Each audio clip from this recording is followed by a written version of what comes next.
Welcome back to the channel. And if you're new here, hit that subscribe button, turn on notifications, and settle in. Tonight's story is one you'll want to hear all the way to the end, because once you listen to it, you might never answer a phone call the same way again. My name is Daniel. I'm 34 years old, and for the last 9 months, I've been working the graveyard shift at an after-hours customer support center in Phoenix. Most nights are slow, silent rooms, humming computers, the occasional frustrated caller who forgot their password. Nothing dramatic, nothing memorable, nothing dangerous, but 2 weeks ago, something changed. And ever since then, I've been terrified to start the night shift. I keep thinking about quitting, but I know quitting won't change what I heard. It won't change the fact that somebody or something keeps calling me, and I know it's not finished with me yet. It started on a Wednesday night, 1:13 a.m. The exact time is burned into my memory. I was sitting alone in cubicle 22, sipping stale coffee, half watching some boring training video while waiting for the next call. The building was dead quiet. The hall's empty. Most overnight workers sleep through half their shift and pretend they didn't. Then my phone rang. Not the office phone. Not the company headset. My personal cell phone. Unknown number. Blocked caller ID. I shouldn't have answered it while on shift, but something about the way it rang made the hairs on the back of my neck rise. It wasn't the normal ringtone. It sounded slower, stretched, like the speaker was underwater. I picked it up without thinking. "Hello," I said. At first I thought the line was dead.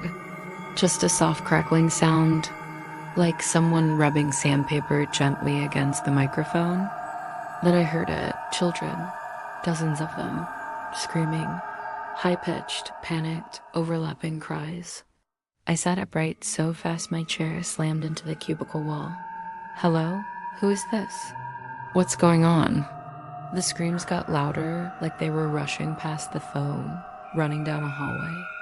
I could hear shoes scraping across linoleum, metal chairs crashing over, a bell ringing again and again as if someone was slamming their hand into it. Then a woman's voice cut through the chaos. "Please, oh God, help us. Somebody call." Her voice dissolved into coughing, deep, choking coughs, like she was breathing smoke. "Mom, tell me where you are," I shouted. "Are you in a school? Is there a fire? Where are the kids?" A child screamed so close to the phone it made me flinch. Another yelled, "Miss Harper, the door won't open." The woman, Miss Harper, I guess, kept shouting something I couldn't understand. The coughing was too loud. The screaming was too sharp. For a moment, the line filled with nothing but chaos, and the sound of crackling flames. "Ma'am, ma'am," I shouted. But then everything went silent. No more screaming. No more coughing, no more flames, just dead air. Then the call dropped.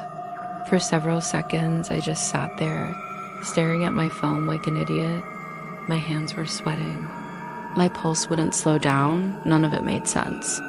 No one calls a random call center employee to report a burning school. They call 911. And why the hell had they called my personal number? Before I could make sense of anything, my supervisor, Grant, walked over holding a clipboard. "You good?" he asked. I nodded, though I knew I didn't look fine.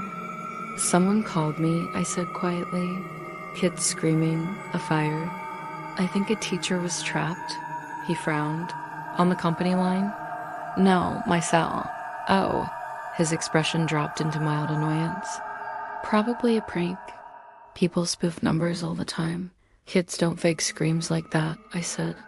"Someone was in real trouble," Grant sighed. "Look, man, if someone's dying, you call 911. You don't call a customer help desk. Just shake it off and get back to work." He walked away before I could argue. I clenched my phone in my fist, replaying the woman's terrified voice in my head. Miss Harper. She'd said her own name, wasn't she?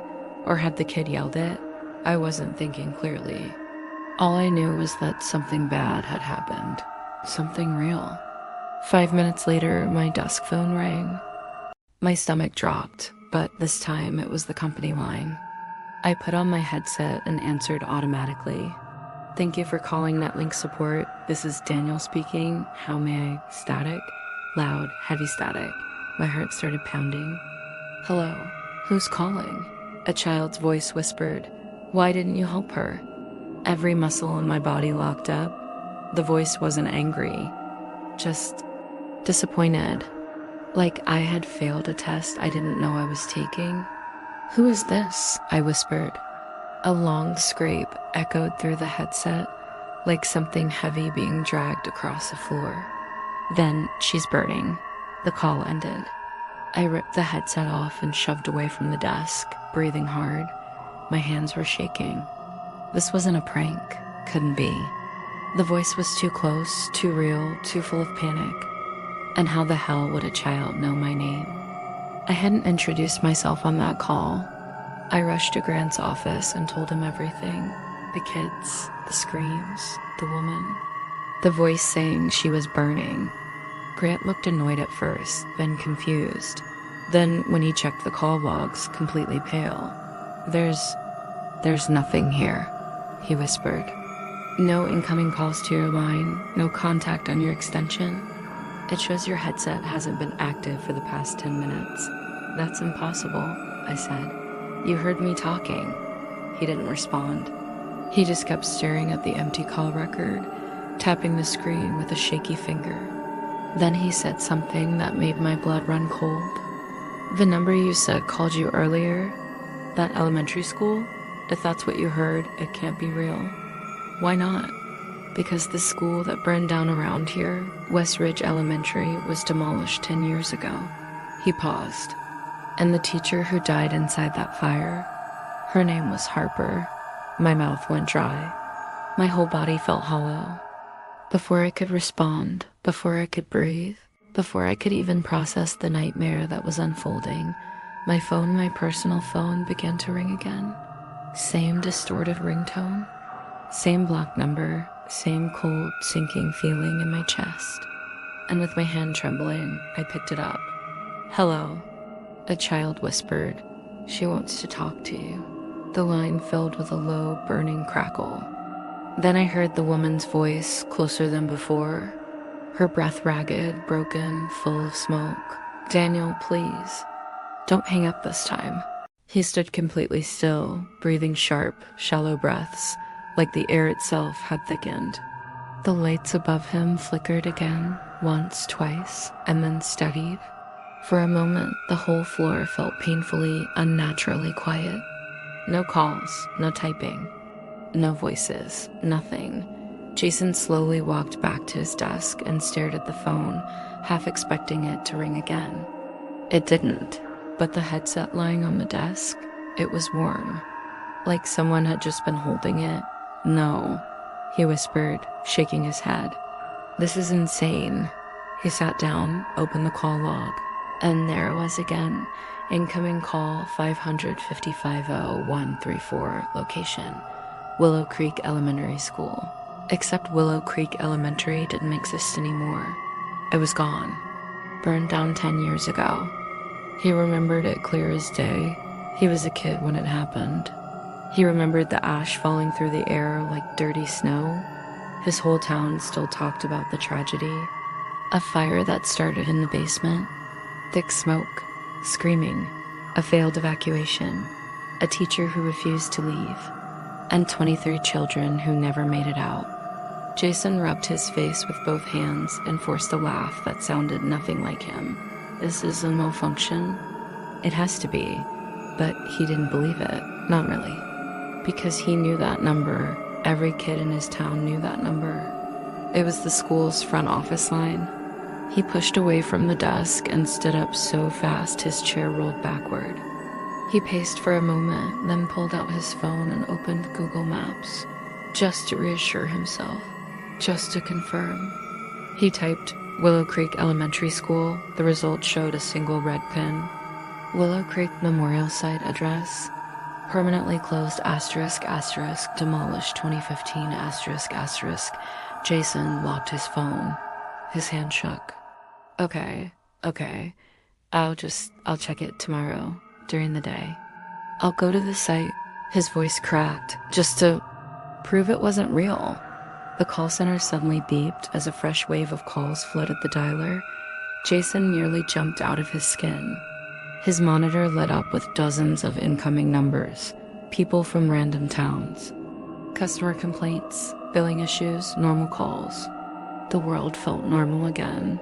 Jason exhaled shakily and put his headset back on. Thank God. But then he froze.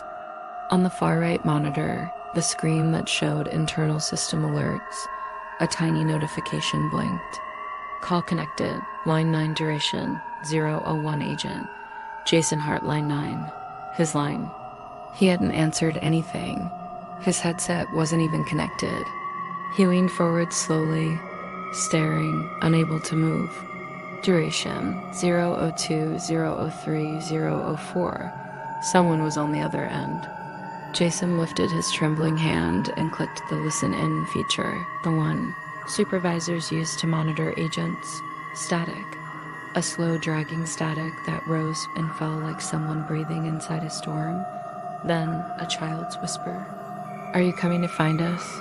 Jason's blood turned to ice. The static deepened. Something scraped. Something clattered. Like a metal chair dragging across a hard floor. Then a woman's voice, broken, panicked, desperate, cried out, They're still inside. Please, please help them. They're still inside. Jason ripped his headset off so violently it flew across the desk and hit the divider.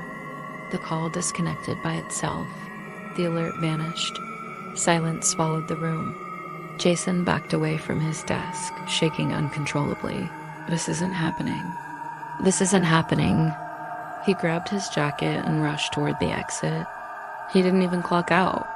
He practically slammed through the glass doors and stumbled into the cold night, sucking in air like he'd been drowning. Outside, the parking lot was empty, lit dull yellow by flickering lamps. His footsteps echoed. Everything felt too silent, too still. He unlocked his car with shaking fingers and got inside, locking the doors immediately. He sat there, staring at the steering wheel, willing his heartbeat to slow. Tomorrow, he whispered into the dark, I'll go to the memorial. I'll prove this is nothing. But as he turned the key, his car radio, which was turned OFF, crackled to life. A child's voice whispered through the static, You were supposed to help us? Jason slammed his hand on the power button, but the radio didn't turn off. We waited. His breath caught in his throat. Why didn't you help us? The static deepened until Jason felt something cold touch the back of his neck. He spun around. Nothing. The radio finally cut out, leaving him in suffocating silence. Jason drove home without looking in the rearview mirror once. He didn't sleep that night, not even for a second. He only stared at his bedroom ceiling, replaying the voices again and again, until the sun finally rose and morning light pushed back the darkness. Tomorrow, he promised himself, he would go to Willow Creek. The hallway felt colder than before. Not the usual air-conditioned chill of the building. This cold had weight. It clung to Matt's skin like damp fingers. He moved slowly, phone in hand, letting the screen light the path. Every shadow looked like it was breathing. Okay. Just the building settling, he whispered to himself. Old vents, loose ducts, nothing paranormal, right? Another noise answered him. A soft tap, tap, tap. It was coming from the darkness ahead of him, quick, light, almost playful, like a child kicking their shoes against the floor. Hello? He called, instantly regretting it. The tapping stopped. Then a giggle floated from the dark, high-pitched, echoing. Matt froze so hard he forgot to breathe. The giggle didn't fade, it grew sharper, as if whoever laughed was stepping closer. He backed up, hands sliding along the wall until he felt the door to the break room. He slipped inside and shut it, locking the door with trembling fingers. The room was empty, lit only by the humming vending machine. His pulse slowed a little. He exhaled long and shaky, putting the phone on the table. What the hell is happening? He muttered, rubbing his face. He replayed the night, the calls from a burned-down school, the voices of children who shouldn't exist, the scraping chairs, the fire alarm, now footsteps and giggles in his own building. He wasn't imagining it. He knew he wasn't. The phone buzzed. Unknown number. Matt stared at it, throat tightening. Very slowly, the screen lit up again. Unknown number. And again, unknown number. 3 calls at the same time. His hand shook as he picked it up and answered the first one. Hello? His voice cracked. Static filled the speaker, deep and violent, like wind tearing through broken windows. Beneath it, he heard something faint, crying, a child sobbing. Then a voice whispered over it. You left us. Matt slammed the phone down. His heartbeat hammered in his ears. He grabbed his jacket and keys. He needed to leave. Now, he didn't care about his shift, the job, anything. He opened the door to the hallway and froze. The lights of the entire corridor were off. Pitch black, not dim. Not flickering, dead. Only the emergency exit sign glowed right at the far end. He took 1 step into the hall. A soft voice whispered near his ear, Don't run. We'll find you. Matt spun around, no one there. Just the hum of the vending machine behind him. His breath came fast and shallow. His legs moved without thinking, carrying him down the hallway toward the stairs. As he reached the stairwell door, he heard footsteps behind him. Small, dozens of them. Like little shoes slapping the tile. He yanked the door open and bolted down the stairs. His footsteps echoed wildly, but underneath them he heard more chasing, following, descending right behind him. The stairwell grew darker the farther he went. Something smelled wrong. Like burnt plastic, like smoke. His chest tightened. Come on, he whispered, pushing himself down the last flight. He reached the first floor, shoved the door open, and stepped out into darkness. The entire building had lost power. Only a faint orange glow flickered through the lobby windows. For a split second, Matt thought it was a streetlight. Then he realized the glow wasn't outside. It was coming from the reflection on the glass. Flames. He blinked. The lobby floor looked cracked and burned, like charred wood. The chairs were twisted metal, melted at the edges. Ash floated in the air like snow. The smell of smoke wrapped around him, thick and choking. Matt stepped back, heart pounding. He knew this place didn't look like this, not in the real world. What he was seeing wasn't now. It was then, the children, the school, the fire. He spun around. The stairwell behind him, flickered wooden handrails appeared where metal ones should be. Smoke drifted upward. A child's silhouette stood on the steps, head tilted, hair burnt away on one side. Her eyes were wide, black, empty. She lifted her hand and pointed at him. You didn't help us, she whispered, voice trembling with rage. Matt stumbled backward into the lobby, breath shaking, eyes blurring. I wasn't even there, he shouted. I didn't know you. More silhouettes appeared behind her. Small children, limbs twisted, clothes scorched, eyes hollow. You were supposed to answer, the girl whispered. The lights flickered, then snapped back. The ash vanished. The burned furniture vanished. The smoke vanished. The children vanished. The building was normal again. Matt found himself standing in the silent lobby, trembling, drenched in sweat. He pressed his hands to his face, trying to breathe, trying to wake up from whatever nightmare he was inside. He staggered out the back exit into the cold night air. His phone rang. He almost dropped it. Unknown number. With shaking hands, he answered. A single voice spoke. A woman, calm, broken, tired. They died waiting for someone to pick up. Someone who could call for help. Someone who would listen. But no one did. Not in time. Matt swallowed hard. What do you want from me? Silence. Then, return call history, 1 missed call. Matt's heart stopped. 1, what do you mean 1? He whispered. The woman's voice cracked. One child tried calling the fire department. Once, the line rang. Nobody answered. Matt's knees weakened. No, it wasn't me. I wasn't on that line.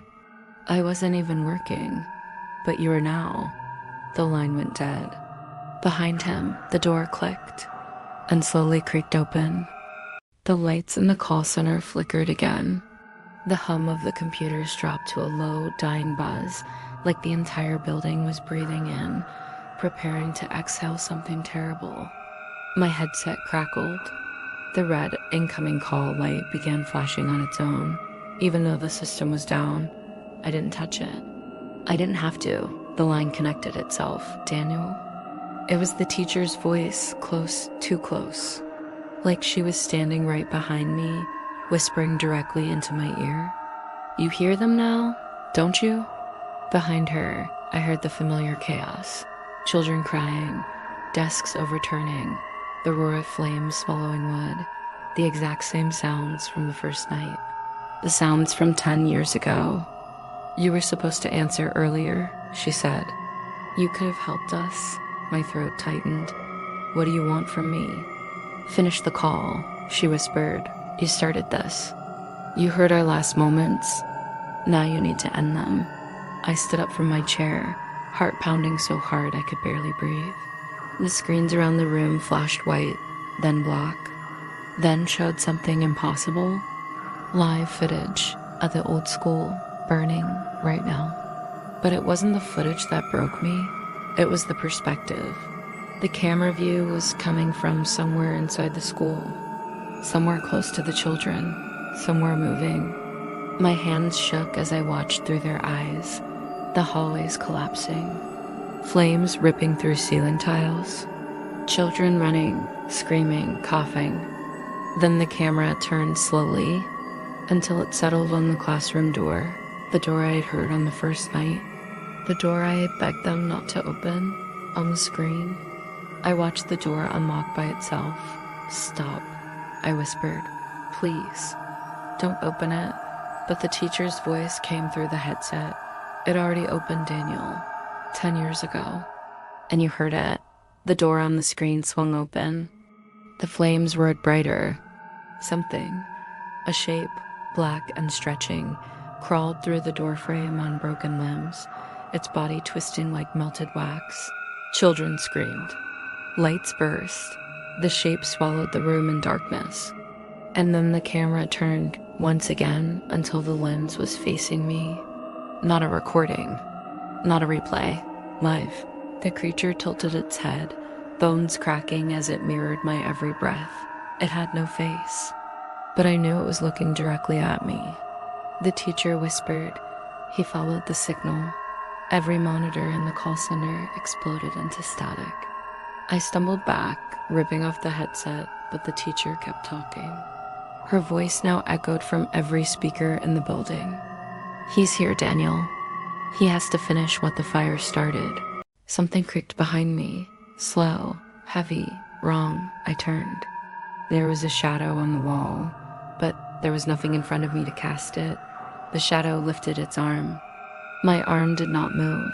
It wasn't copying me. It was reaching for me. Run, the teacher whispered. At least you can run. We never could. The emergency exit door slammed open by itself, and cold night air blew into the room.